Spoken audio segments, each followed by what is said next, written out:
नमस्कार भाई, सभी को बहुत बहुत स्वागत है आप सभी का आपके फील वाले चैनल द पीडियास एकेडमी पे। मैं गौरव स्वागत करता हूँ सीटेट की इस दूसरी क्लास में, जहां हमने पहली क्लास में करे थे मैथ्स के 15 क्वेश्चन। हमारा तरीका वही है, कंटेंट और पेडागोजी दोनों करा रहे हैं साथ के साथ। क्वेश्चन के साथ साथ जो टॉपिक आ रहा है वो भी पूरी तरीके से डिस्कस किए जाएंगे यहाँ पर, क्योंकि क्लास में टाइम वेस्ट ना हो, इसलिए आपको ये लाइव क्लास नहीं मिलेगी, रिकॉर्डेड फॉर्म में ही मिलेगी। और मैं बस चाहूँगा कि आप ज़्यादा से ज़्यादा बच्चे आकर के देखें, क्योंकि आप सभी समझते हैं कि एक क्लास को बनाने में कितनी मेहनत लगती है। तो अगर आप लोग देखते हैं तो वो मेहनत हमारी सफल सी नज़र आती है हमें। चलिए बढ़ते हैं पहले क्वेश्चन पर। और इस पहले क्वेश्चन से आने से पहले एक पिछली क्लास में एक क्वेश्चन जो था जिसमें थोड़ी सी गलती हो गई है, तो उसे हम लोग डिस्कस कर लेते हैं। एक्चुअल में गलती बस क्वेश्चन को पढ़ने में हुई थी। ओके, देख लेते हैं पहले यही क्वेश्चन। इसमें कह रहा है the sum of the prime numbers between 31 and 60। यहाँ पे क्या है क्वेश्चन में, 31 और 60 के बीच के। तो हमने जो गलती करी थी उसमें हमने 31 को भी शामिल कर लिया था, तो ये गलती हो गई थी। तो आपको ध्यान देना है कि इस 31 को शामिल नहीं करना है, क्योंकि इसने क्या कहा है, 31 और 60 के बीच के जो नंबर्स हैं। तो बीच के जो भी नंबर्स हैं आप उन सभी को लेकर के टोटल कर लेंगे, जो आंसर आएगा वो आपका सही आंसर हो जाएगा। चलिए बढ़ते हैं अगले प्रश्न पर। जी, प्रश्न है the sum of the greatest and smallest 6 digit number that can be formed from the digits 5, 9, 0, 2, 8 and 6। 6 अंकों की इन अंकों से बनी हुई सबसे बड़ी और सबसे छोटी संख्या का योग हमें बताना है कि क्या होगा। देखिए, सबसे बड़ी में दिक्कत नहीं आती है, क्योंकि हमें पता है कि अगर बड़ी और छोटी करनी है तो हमें 6 अंकों के लिए क्या करना पड़ेगा, इकाई, दहाई, सैकड़ा, हजार, 10,000, लाख। सिंपल तरीका है। यहाँ पर सबसे छोटा अंक लेंगे, और जो यहाँ पर है इस स्थान पर हम सबसे बड़ा अंक लेंगे, तो हमारी क्या बन जाएगी, सबसे बड़ी संख्या बन जाएगी। और इसी तरीके से वाइस वर्सा, जब यहाँ पर हम सबसे छोटा अंक लेंगे और यहाँ पर सबसे बड़ा, तो वो क्या बन जाएगी, सबसे छोटी संख्या बन जाएगी। अब पर इसमें एक और दिक्कत है, वो भी अभी देख लेते हैं। तो यहां पर हमारा सिंपल काम हो गया, हमने यहाँ पीछे से शुरू किया, 0, 2, 2 के बाद 5, देन 6, 8 और ये 9। ये हमारी कैसी बन गई, सबसे बड़ी संख्या। सिंपल तरीका था, जो सबसे छोटे अंक है हमने शुरू करी, क्योंकि यहाँ पर लाख के स्थान पर सबसे बड़ा डिजिट आना चाहिए। अब छोटी संख्या में बच्चे क्या गलती करेंगे, बच्चे ये गलती करते हैं, इसी को आप लोग इस तरीके से लिख देते हो। ओके, तो अब यहां पर मेरा प्रश्न ये है, क्या ये 6 अंकों की संख्या हुई। अगर हमने 0 या 0 पहले लगा दिया, तो क्या ये 6 अंकों की हुई, नहीं हुई। क्योंकि 0 लगे या ना लगे कोई यहाँ पे तो फर्क ही नहीं पड़ा। हमें क्या बनाना था, 6 अंकों का बनाना था। तो इसलिए इसमें थोड़ा सा हमें चेंज करना पड़ेगा। जो नेक्स्ट बड़ी है उसको यहाँ पर लेंगे, और देन बाकी एज इट इज हमारा रहेगा। ओके, तो कोई चेंज नहीं है। बस इसका जोड़ करने के लिए कहा था, जोड़ कर दो, 8 2 10, आज से ले 6 5 11 और 1 12, 6 5 11 और 1 12, 8 और 1 9, 9 और 2 11, 119 2209 मीन्स ऑप्शन नंबर सेकंड यहाँ पर क्या हो जाएगा, इसका करेक्ट आंसर है। ओके, आई होप क्लियर हो गया होगा। बढ़ते हैं अगले प्रश्न पर। The missing numbers in the pattern. अब यहाँ पे एक पैटर्न दिखाई दे रहा है, देखो, अगर आपने मैथ्स का सिलेबस देखा हुआ है तो पैटर्न एक टॉपिक है। अब कई बच्चे इसको रीजनिंग से भी कर सकते हैं, जोड़ सकते हैं कि सर ये रीजनिंग का टॉपिक है, बट नहीं। आप 5वीं कक्षा तक की मैथ्स की सॉरी किताबें अगर देखेंगे तो उसमें बहुत सारे आपको पैटर्न्स के चैप्टर मिल जाएंगे। ई ब्रिक्स वाला चैप्टर है जिसमें हम ईंटों के पैटर्न्स के बारे में बात करी गई है। तो यहाँ पर नंबर का पैटर्न है। और अभी अभी हमने 22 दिसंबर को रामानुजन सर का बर्थडे भी सेलिब्रेट किया है, जो नेशनल मैथ्स डे के रूप में मनाया जाता है। वो तो भाई नंबर्स के बीच में पैटर्न देखने में उनको महारत हासिल थी। The man who knows infinity, अनंत को जानने वाले। तो चलिए यहाँ पर तो बहुत छोटा सा पैटर्न है, देखते हैं क्या है। 12, 14, 17, 13, 8। तो यहाँ पर एक सिंपल जो पहले ही हमें बात कही जाती है वो क्या है कि अगर 12, 14, 17, 13, 8, 14, 21, तो यहाँ पर 2 बढ़ा, नेक्स्ट यहाँ पर 3 बढ़ा, नेक्स्ट यहाँ पर क्या हुआ, अब देखो तो यहाँ पर कम हुआ, कितना कम हुआ, 4 कम हुआ, और यहाँ पर 5 कम हुआ।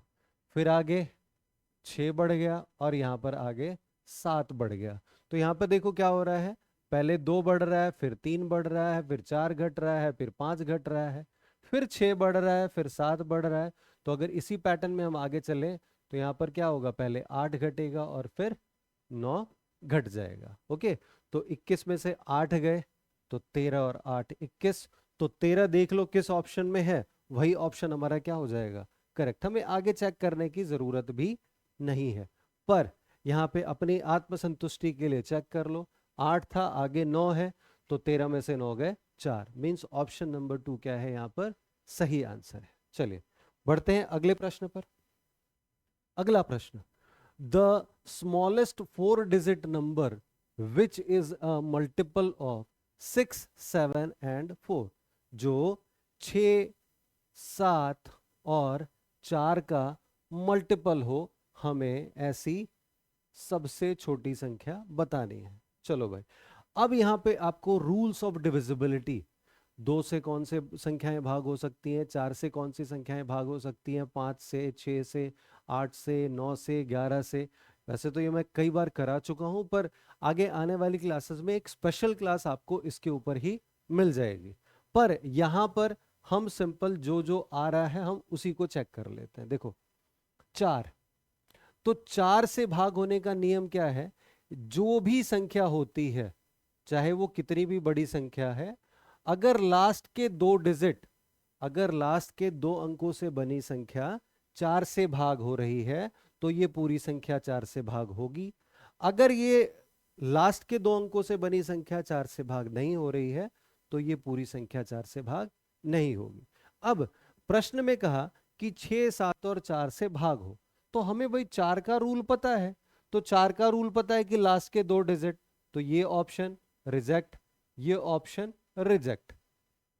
क्लियर है, हमारे पास बच क्या गया, हमारे पास बच गया क्या, ये 2 ऑप्शन बच गए।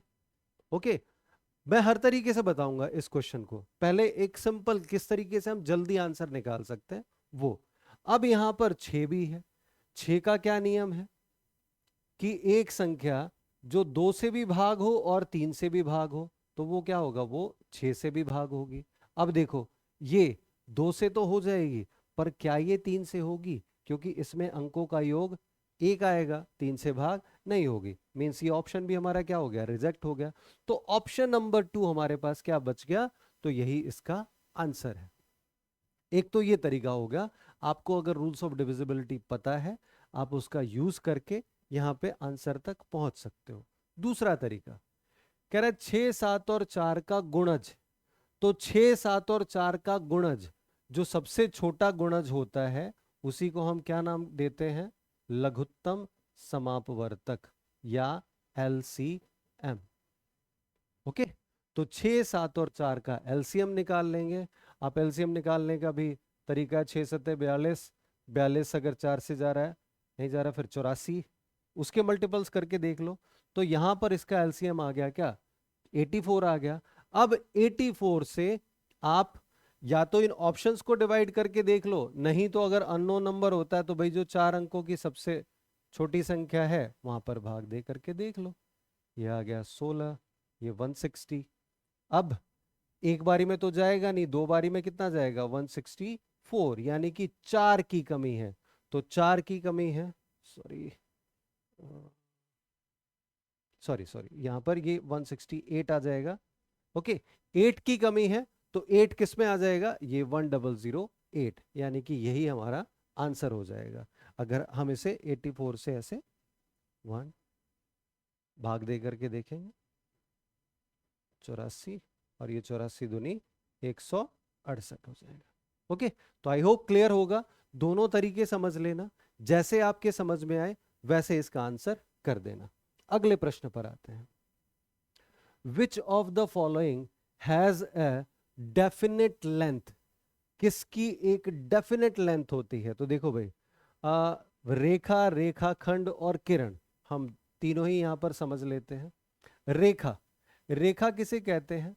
जिसे असीमित रूप से दोनों तरफ बढ़ाया जा सके, असीमित रूप से जिसे दोनों तरफ बढ़ाया जा सके, इसको क्या कहते हैं हम? रेखा कहते हैं। अब इसी रेखा का एक टुकड़ा हमने यहां पर काट करके निकाल लिया, तो ये क्या कहलाएगा? रेखा खंड। क्या कहलाएगा? रेखा खंड या लाइन सेगमेंट। अब लाइन सेगमेंट की क्या बात होती है खास, कि पता है ये फिक्स है, यहां से शुरू और यहां पर खत्म। ओके, तो प्रश्न में क्या था कि निम्न में से किसकी एक निश्चित लंबाई होती है? तो निश्चित लंबाई किसकी होती है? एक रेखा खंड की या लाइन सेगमेंट की। किरण को भी समझ लेते हैं साथ के साथ। किरण, अब ध्यान दो, सूरज की किरणें, सूरज की किरणें क्यों कहते हैं? सूरज की रेखाएं क्यों नहीं कहते? सूरज की रेखाखंड क्यों नहीं कहते? क्यों? क्योंकि जो वहां से जो रेज निकलती हैं उसका स्टार्टिंग पॉइंट क्या है? उसका स्टार्टिंग पॉइंट सन है। मीन्स हमें पता है कि वो कहाँ शुरू हो रही है, पर कहाँ खत्म हो रही है आप बता सकते हैं? नहीं बता सकते। तो इसलिए वो क्या है? किरण है। इसलिए सूरज की किरणें होता है, रेखाखंड नहीं होता या रेखा नहीं होता। चलिए अगले प्रश्न पर आते हैं। गणित की कक्षा में मुक्त सिरे वाले प्रश्नों को समाकलित करने के लिए निम्नलिखित में से क्या सबसे अधिक उपयुक्त है? Most appropriate for including open ended questions. अब ओपन एंडेड क्वेश्चंस हैं तो पहले ये समझते हैं कि ओपन एंडेड क्वेश्चंस होते क्या हैं। तो एक लाइन में इसका उत्तर, ऐसे प्रश्न जिसके एक से ज्यादा सही उत्तर हो सकते हैं उन्हें ही हम क्या कहते हैं? ओपन एंडेड वाले क्वेश्चंस। जैसे एक एग्जांपल के तौर पे, बहुत छोटा एग्जांपल है कि दो अंक, ऐसे दो अंक या ऐसी दो संख्याएं बताओ जिसका योगफल 10 हो। ओके, तो बहुत सारे हो सकते हैं, 5 और 5 हो सकता है, 6 और 4 हो सकता है, 3 और 7 हो सकता है। तो ऐसी बहुत सारी संख्याएं हो सकती हैं, बहुत सारे इसके सही आंसर्स हो सकते हैं। तो ऐसे प्रश्न क्या कहे जाते हैं? ओपन एंडेड या मुक्त सिरों वाले क्वेश्चंस कहते हैं। अब ये क्वेश्चंस क्या करते हैं? ये क्रिटिकल थिंकिंग बच्चों के अंदर डेवलप करते हैं। ओके, ऐसे क्वेश्चंस रखे जाने का कारण ही यही है ताकि बच्चों के अंदर क्रिटिकल थिंकिंग डेवलप हो। क्योंकि अगर दो रास्ते होते हैं तो बस वहीं पर फिक्स होता चला जाता है, जब रास्ते कई हो तब असली परीक्षा होती है। तो these questions develop critical thinking in students, तो बिल्कुल सही है। ओके, पर आगे के ऑप्शंस भी हमें चेक करने पड़ेंगे।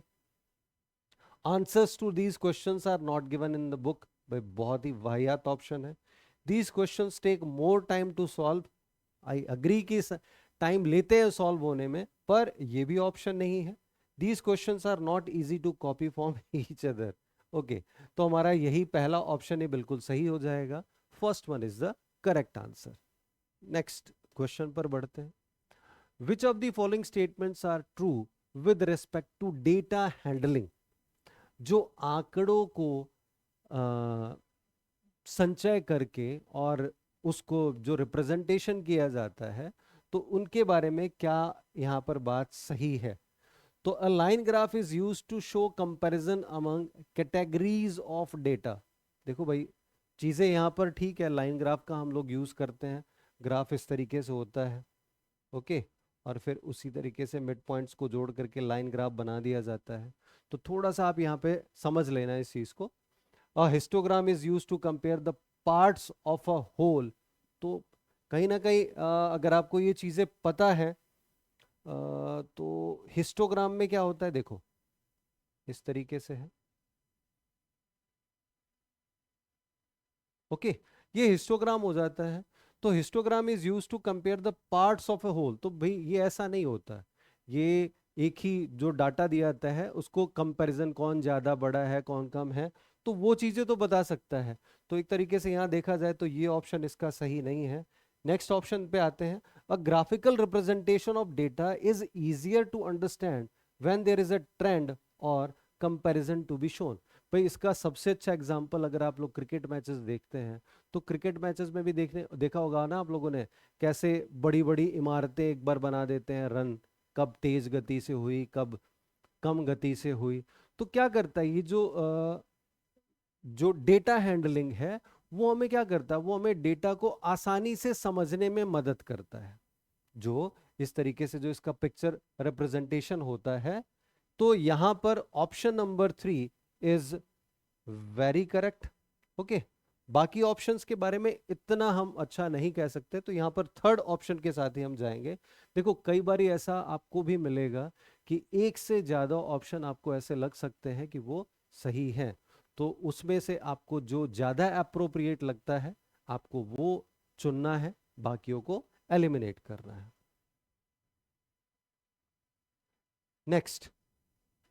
नेक्स्ट पर आते हैं। How many planks of size 2 metre 35 centimetre 8 centimetre can be made from a wooden block 8 metre long 70 centimetre wide and 40 centimetre thick. Okay, लकड़ी के ब्लॉक से कितने फट्टे बनाए जा सकते हैं। मीन्स यहाँ पर एक लकड़ी का बड़ा सा टुकड़ा है, अब उसमें से छोटे छोटे टुकड़े निकालने हैं, तो कितने टुकड़े ऐसे निकाले जा सकते हैं। तो हमारे पास क्या है भाई, हमें क्या करना होगा, इसका जो बड़े वाले का था पहले बड़े वाले का वॉल्यूम निकलेगा और फिर जो छोटे वाले का वॉल्यूम निकलेगा, या फिर इसको इस तरीके से भी समझ सकते हैं, बड़े का हमने वॉल्यूम निकाला, एक मिनट, हमने इस बड़े लॉग का वॉल्यूम निकाला और छोटे लॉग का वॉल्यूम निकाला जो ये छोटा पार्ट था। अब कितने ये छोटे लॉग मिल करके इसकी बराबरी कर देंगे, वही क्या हो जाएगा, हमारा आंसर हो जाएगा। तो निकालने का तरीका क्या होता है, इसके वॉल्यूम से इसके वॉल्यूम को डिवाइड कर देते हैं। गलती क्या हो जाती है, ये मीटर में है ये सेंटीमीटर में है, तो हमें या तो सबको मीटर में लेना होता है या फिर सबको सेंटीमीटर में लेना होता है। तो 8 मीटर था तो ये 800 सेंटीमीटर, 70 और ये 40 हो जाएगा। नेक्स्ट इधर ये 200, ये 35 और ये 8। ओके, सॉल्व कर लो। 2 4 जा 35 दूनी 8 पंजे। अब ध्यान देना, कभी भी अगर आपके पास इस तरीके से मल्टीप्लाई करने के लिए आए तो हमेशा 5 और 2 की मल्टीप्लाई करना। क्यों? क्योंकि 5 और 2 की मल्टीप्लाई करोगे तो ये 10 हो जाएगा, लास्ट में 0 आ गया तो उसकी गुणा करनी आसान हो जाती है। समझ लेते हैं। देखो जैसे हमारे पास मल्टीप्लाई करने के लिए आया 5 into 3 into 2 into 5 into 2 into 7 into 7, let's say this ये आया। तो अब देखो 5 2 ज़ा 10, 5 2 ज़ा 10, ये हमारे पास पता है क्या आ गया, हमारे पास एक तरीके से 200 आ गया। अब इन 7 7 ज़ा 49, 49 3 ज़ा ये 147, और इसके आगे हमें क्या करना रहेगा, डबल ज़ीरो लगानी रहेगी। तो इस तरीके से मल्टीप्लाई काफ़ी आसान हो जाती है। तो यहाँ पर क्या आ जाए 5 2 ज़ा 10 और ये 10 4 ज़ा 40, मीन्स ऑप्शन नंबर 2 यहाँ पर करेक्ट हो जाएगा। नेक्स्ट क्वेश्चन पर आते हैं। A child solved problem 1/2 + 1/3 = 2/5। उसने 1/2 और 1/3 को क्या कर दिया, 2/5 कर दिया। अब आप बगैर ऑप्शन को देखे ही आप समझ सकते हो कि बच्चे ने क्या करा, बच्चे को जोड़ आता था, उसने उसी एडिशन के कंसेप्ट को यहाँ पर जनरलाइज कर लिया, न्यूमरेटर को न्यूमरेटर से जोड़ दिया और डिनोमिनेटर को डिनोमिनेटर से जोड़ दिया। ओके, अब ऑप्शंस यहाँ पे नॉर्मली ऐसे मिलेंगे, उसको एलसीएम नहीं आता, उसको फ्रैक्शन नहीं आता, उसको ये नहीं आता, उसको वो नहीं आता, पर राइट उसने बच्चे ने किया क्या है, उसको बस जो ऐड का कंसेप्ट है उसी को ऐड ऑन कर दिया है, यहां पर भी जनरलाइज करके उसका यूज कर लिया है। चलो भाई देख लेते हैं।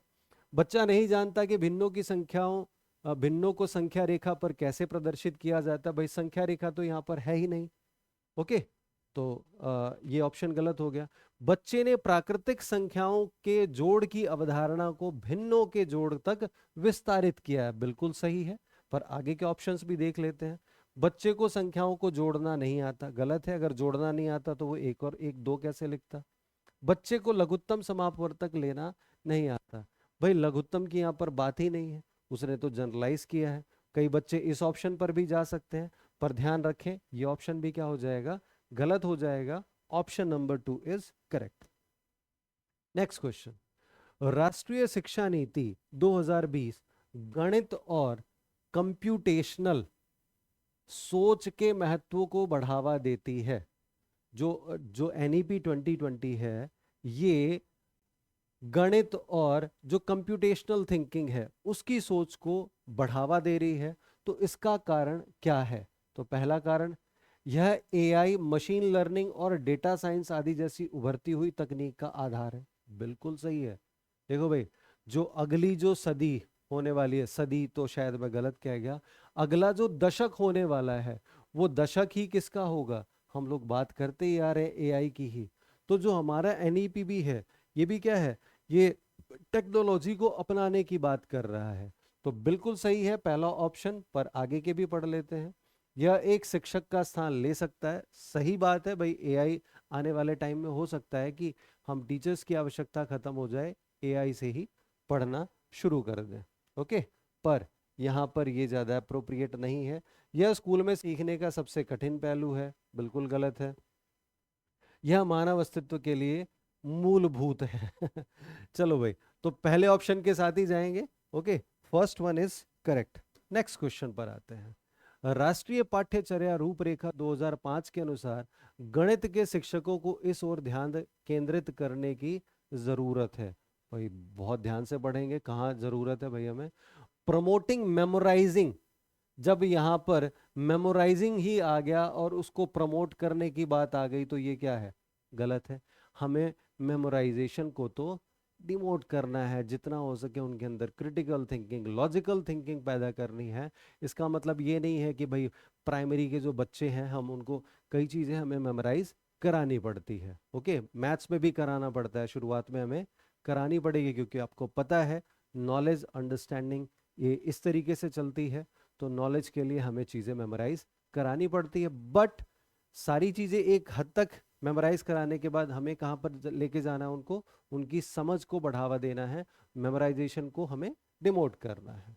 Okay, mathematical reasoning and logic, भाई गणितीय तर्क और विचार, यही तो हमारा मेन मकसद है।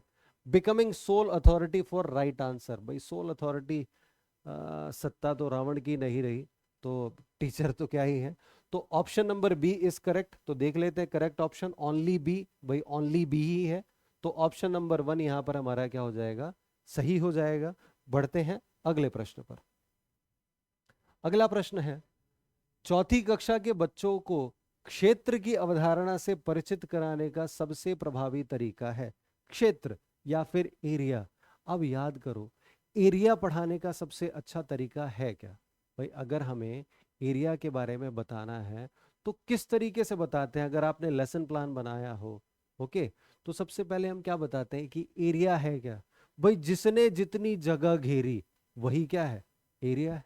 आप अगर खड़े हो, आपने खड़े होकर के जितनी जगह वो लाइनिंग कर लो, वो आपका एरिया है। आप लेट गए, आपने जितनी जगह घेरी वो उसका एरिया है। ओके, तो ये इस तरीके से हम लेसन प्लान बनाते थे, और मैं उम्मीद करता हूं कि आपने भी बनाया होगा। ओके, तो ये सबसे परिचित कराने का सबसे आसान तरीका है एरिया का। तो सूत्र आधारित विधि, बिल्कुल पहले नंबर पे इसको काट लेना। सूत्र तो हमें मजबूरी में बताना पड़ता है जब हम काम से बचना चाहते हैं, अदरवाइज सूत्र के लिए आगमन विधि सबसे इंपॉर्टेंट है। सूत्र क्या है, जब हमने बच्चे ने सीख लिया, एरिया सीख लिया, जैसे मैं यहाँ पर आपको बताऊं, हमने एक रेक्टेंगल का एरिया करा, तो रेक्टेंगल के एरिया के लिए हमने क्या करते हैं, उसको इकाई गणन विधि से कराते हैं। 1 सेंटीमीटर के स्क्वायर्स बनवा दिए इसके अंदर। ओके, अब 1 सेंटीमीटर के स्क्वायर्स उसने बना लिए। अब यहाँ पर लेट से ये था 4/3 का। अब 1 1 सेंटीमीटर के उसने गिने 12। अब इसी तरीके से आपने क्या करा, 5/3 का दे दिया। और भी बहुत सारे दे दिए। फिर क्या करेगा बच्चा, इसी तरीके से इकाई वर्ग गणन विधि से वो पहुंच जाएगा क्या, कि अरे हमें बार बार ये करने की जरूरत ही नहीं है, सिंपल इन दोनों की मल्टीप्लाई कर दो, हमारा आंसर आ जाएगा। ओके, तो यहीं से हमारे पास एक फॉर्मूला मिल जाता है, एक सूत्र मिल जाता है कि कोई भी क्वाड्रिलेटरल या चतुर्भुज, उसके उसका एरिया क्या होता है, बेस इनटू हाइट। आप ध्यान रखेंगे, बेस इनटू हाइट, यही है फॉर्मूला। अब रेक्टेंगल में हम इसको बेस को लेंथ बोल देते हैं, इसको ब्रेड्थ बोलते हैं, तो ये एल इंटू बी हो जाता है। स्क्वायर में बेस को भी हम साइड बोलते हैं, हाइट को भी हम साइड बोलते हैं, तो साइड इंटू साइड हो जाता है। पैरेललोग्राम में ये बेस रहता है और ये इसकी हाइट हो जाती है, इसलिए यहां पर इसका फॉर्मूला बेस इनटू हाइट आ जाता है। ओके, तो ये हमें इस तरीके से समझना है। तो फिलहाल के लिए सन्निकट और अनुमान लगाना, सन्निकट अनुमान लगाना, अनुमान लगाना हो सकता है, ओके, बट फिर भी ये इतना सही नहीं है। टेसिलेशन, जी, टाइलिंग, क्योंकि टाइलिंग में क्या हुआ, फिर वही हमने उसकी मदद से बच्चे को एरिया बताया, किसने कितनी जगह घेरी। तो यहां पर इसका राइट आंसर क्या हो जाएगा, tessellation will be the appropriate answer, option number 3 is correct. Next question, the value of 4/7, तो इसको तो सॉल्व ही करना पड़ेगा। 4/7 प्लस 5/14 माइनस 7/8। ओके, फ्रैक्शन है, सिंपल तरीका है, कहीं ना कहीं यहाँ पर एक जैसे मिलते हुए दिखाई पड़ते हैं। ये 14 है, यहाँ पर 7 है, तो हम इसको भी क्या कर सकते हैं, 2 से ऊपर नीचे मल्टीप्लाई कर दिया, तो ये 8/14 हो गया और ये 5/14, मीन्स इनको सॉल्व किया, ये कितना आ गया, 13/14, और ये 7/8। अब सॉल्व कर लो इसको, इन दोनों का एलसीएम आ गया 56, 14 चौके मीन्स ये आ गया 52, 8 सत्ते ये आ गया 49, means 3/56 is the right answer. Option number 1 क्या है, सही है। चलिए बढ़ते हैं अगले प्रश्न पर। अगला प्रश्न है, विच of the following letters has 2 lines of symmetry. अब सिमेट्री क्या होता है थोड़ा सा समझ लेना। देखो सिमेट्री, जैसे लेटर ए है, ओके, अब मैंने ए को एक बीच में से यहां पर काटा, अब जैसे ही मैंने काटा, ओके, तो देखो क्या है, आपको बिल्कुल जैसा ये है और वैसा ही ये सेम नजर आ रहे हैं। ओके, तो अगर लेटर ए की लाइंस ऑफ सिमेट्री पूछी जाए, तो अगर मैंने इसको इस तरीके से डिवाइड किया है, ये लाइन खींची है, तो ये बिल्कुल 2 इक्वल पार्ट में डिवाइड करता है, जो दोनों एक जैसे दिखते हैं। तो ए की लाइन ऑफ सिमेट्री क्या है, ये तो है, पर क्या मैं ए को इस तरीके से डिवाइड करूं तो भी ऐसा ही बनेगा, नहीं बनेगा। दूसरा कैसा बन जाएगा, ऐसा बन जाएगा। ओके, तो ए की लाइन ऑफ सिमेट्री कितनी हो गई, 1 हो गई। तो यहां पर देखो कौन सा ऐसा सिंबल है जिसकी 2 लाइन ऑफ सिमेट्री है। तो देखो अगर इसको करूं मैं इस तरीके से डिवाइड, तो कर देगा, बिल्कुल एक जैसा दिखेगा, पर ऐसे करूं तो नहीं, सेम। पर यहां पर एच का ऐसे भी हो जाएगा और ऐसे भी हो जाएगा, क्योंकि अगर एच को करेंगे तो देखो ये एक ये बन जाएगा, और अगर एच को करेंगे तो ऐसे भी ये बन जाएगा। तो यहाँ पर ऑप्शन नंबर 3 क्या है हमारा, सही है। यहाँ पर थोड़ा सिमेट्री को मैं डिटेल में कराऊंगा, और अभी के लिए इतना समझ लो, और इनको किसकी कितनी लाइन ऑफ सिमेट्री है नॉर्मली अल्फाबेट्स के ऊपर ही पूछ लेता है, तो वो करके आप लोग देख लोगे तो आपको याद भी हो जाएगा, तो वहां परेशानी नहीं होगी। निम्नलिखित में से कौन सा भारतीय गणित से संबंधित नहीं है, भारतीय गणित, तो देखते हैं भाई, सूर्य सिद्धांत, बोधायन, सुलभ सूत्र, लीलावती, चरक संहिता। तो देखो भाई, ये मुझे पता है कि चरक और सुश्रुत ये क्या है, ये मेडिसिन से संबंधित है, मेडिकल से संबंधित है, तो यही क्या हो जाएगा, ऑप्शन नंबर 4 ही यहाँ पर करेक्ट हो जाएगा। तो ये बाकी सारे अब यहाँ पर मौका मिला है, याद कर लो, सूर्य सिद्धांत, बोधायन, शुल्भ सूत्र और लीलावती, ये तीनों किससे संबंधित है, गणित से। अगले प्रश्न पर आते हैं, the difference of the place values of 5 and 7 in the number 352876 is 5 और 7 के स्थानीय मान में अंतर बताना है। तो 5 का स्थानीय मान कितना हो गया, यहां देखो, इकाई, दहाई, सैकड़ा, हजार, 10,000। ओके, और 7 का स्थानीय मान कितना है, तो ये है। तो इन दोनों के बीच अगर अंतर देखा जाए तो अंतर कितना आ जाएगा, इसको सॉल्व कर लो। 3994, 49930 मीन्स ऑप्शन नंबर 3 हमारा क्या हो जाएगा, करेक्ट हो जाएगा। तो ये थे अगले 15 क्वेश्चन। इनपे भी पेडागोजी के भी कंसेप्ट्स आए और कंटेंट वाले पार्ट थोड़े से ज़्यादा थे। फर्स्ट पार्ट में पेडागोजी थोड़ी सी ज़्यादा थी। तो उम्मीद करता हूँ कि आपको क्लास पसंद आ रही होगी। आपकी जो जो क्वेरी है वो कमेंट बॉक्स में मेंशन कर देना, ताकि मैं क्लास आप लोगों के अकॉर्डिंग लेकर के आ सकूं। और उम्मीद करता हूं कि आप सभी क्लास को शेयर करेंगे। अब लाइक, शेयर एंड हाइप, मैं बार बार आप लोगों से कहूँगा, लाइक, शेयर एंड हाइप। जितना आप हाइप कर सकते हैं, आपको मैसेज वाला जो बॉक्स है वहाँ पर जब उसको स्क्रॉल करोगे तो आपको हाइप का ऑप्शन मिल जाएगा। तो जितने ज़्यादा से ज़्यादा हाइप हो सके आप लोग करें। आप सभी का धन्यवाद। मिलते हैं अगली क्लास में। Thank you everyone.